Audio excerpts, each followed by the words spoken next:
An exclusive look into a notorious gang, an elite group comprised of ex-Mexican military members who have evolved into one of the deadliest forces working the U.S.-Mexico border. They are Los Zetas.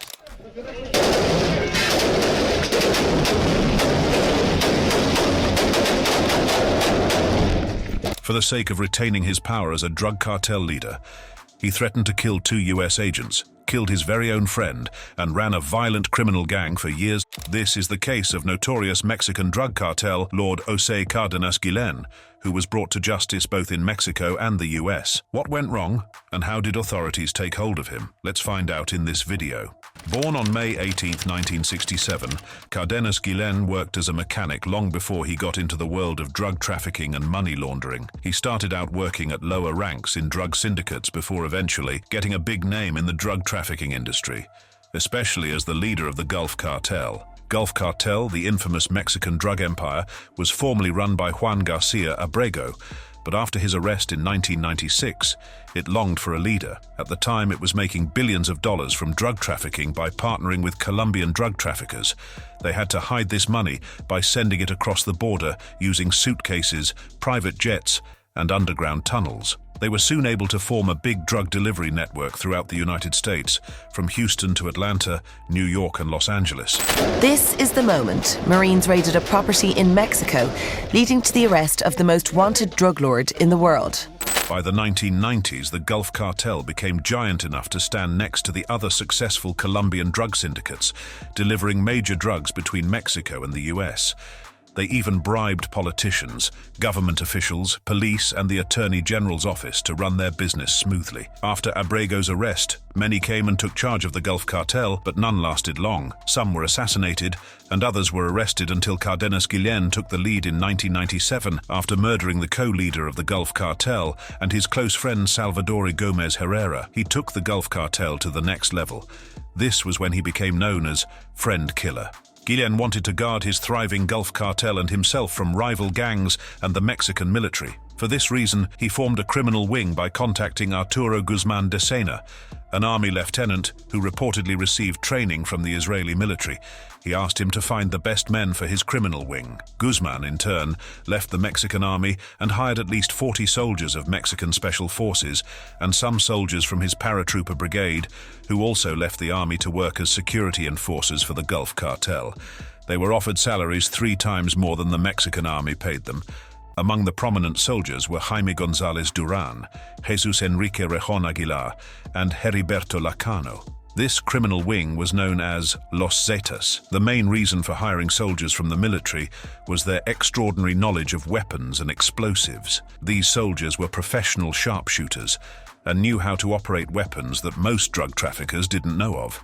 They had the potential to carry out operations in almost every environment, making them fitting members of Los Zetas and, according to Cárdenas's, violent nature. ¿Quiénes son los Zetas?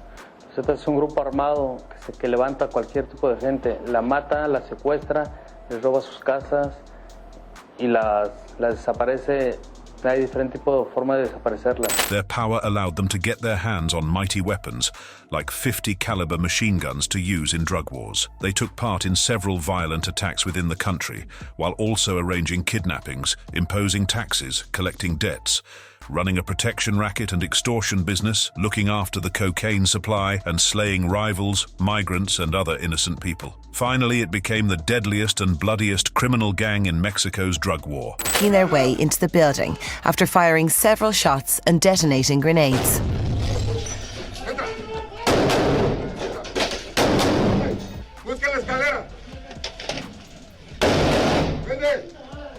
But soon, everything changed, and Los Zetas lost a big leader. In 2002, Guzmán was killed at the hands of the Matamoros army, and Lazcano took charge of Los Zetas.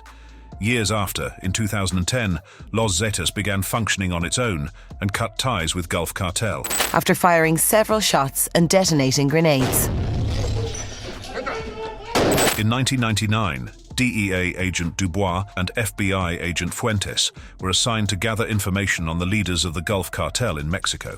On the afternoon of November 9th, Dubois and Fuentes were traveling through the city of Matamoros in a white Ford Bronco. They both knew the streets of the city since they had been working against the cartel for years. In the back seat, a famous Mexican reporter and informant who worked in specialized crime reporting seated. He guided them toward the houses of cartel members and stash houses, which were used to send drugs secretly to the US. As they traveled across big properties, they remained unaware of the danger that was lurking around them. As soon as they passed Cárdenas' home, a Lincoln Continental and a stolen pickup began chasing them. Tension hung tight in the air as they were chased by several vehicles.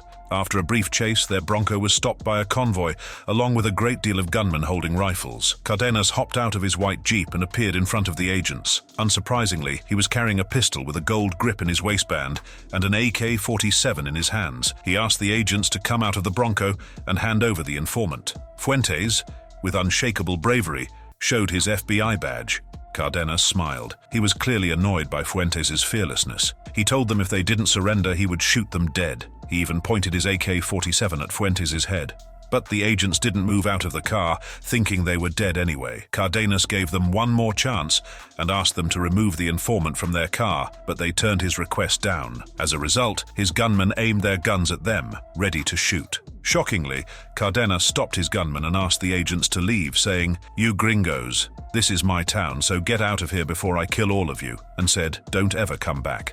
The agents then arrived at the US border after the convoy made its way out of there. Arrest, extradition, and sentencing. After this tense standoff, there was a big law enforcement crackdown against Cárdenas and the Gulf Cartel. Both the US and Mexican governments worked together to capture him. Before the standoff, he was known as a minor drug lord in the international drug trade, but this incident made him one of the most wanted criminals in the world. FBI and DEA indicted him of multiple charges and put a $2 million bounty on his arrest. On June 1st, 2001, the U.S. Department of Treasury put Cárdenas' name under the Kingpin Act, among 11 other international criminals for his part in drug trafficking. This way, no U.S. citizen or companies were allowed to work with him in terms of business, and his property and assets in the U.S. were virtually blocked. On March 14, 2003, then 35-year-old Cárdenas was arrested after a shootout between the Mexican military and the Gulf Cartel gunmen in the city of Matamoros. He was sent to high-security prison La Palma. Some believe that he kept running the Gulf Cartel from the prison. He used handwritten notes to control the flow of drugs from Mexico to the U.S., approved executions, and signed papers to allow the purchase of police forces. He also formed an association with Benjamin Arellano Felix of the Tijuana cartel in the prison. Inmigración y Aduanas de los Estados Unidos, quienes llevarán a cabo este proceso de deportación. Según algunas fuentes, han confirmado que, sería entregado a las autoridades mexicanas. In 2007, he was extradited to the United States and pleaded guilty to drug trafficking, money laundering, and extortion. In 2010, he was sentenced to 25 years in prison in Houston with the order to pay $50 million by court. No one could witness the sentencing of Cárdenas due to court restrictions. Later, Cárdenas was taken to USP Florence High, then to USP Lewisburg, and finally to USP Terre Haute. Osiel Cárdenas Guillén ha pasado 24 de sus 57 años en cárceles de México y Estados Unidos. On August 30th, 2024, Cárdenas was released from prison after completing 14 years of his sentence. It is unclear why he didn't serve the full sentence. However, he was handed into the custody of Immigration and Customs Enforcement, IC. Cárdenas still has several charges on him in Mexico, but it is not confirmed whether he will be transported back to Mexico. A source has said that the Biden administration plans to send him back to Mexico. That sums it up. If you were entertained watching this notorious case of friend killer, give the video a thumbs up and subscribe to the channel. Don't forget to share your thoughts about Cárdenas in the comments below, and as always, stay safe out there.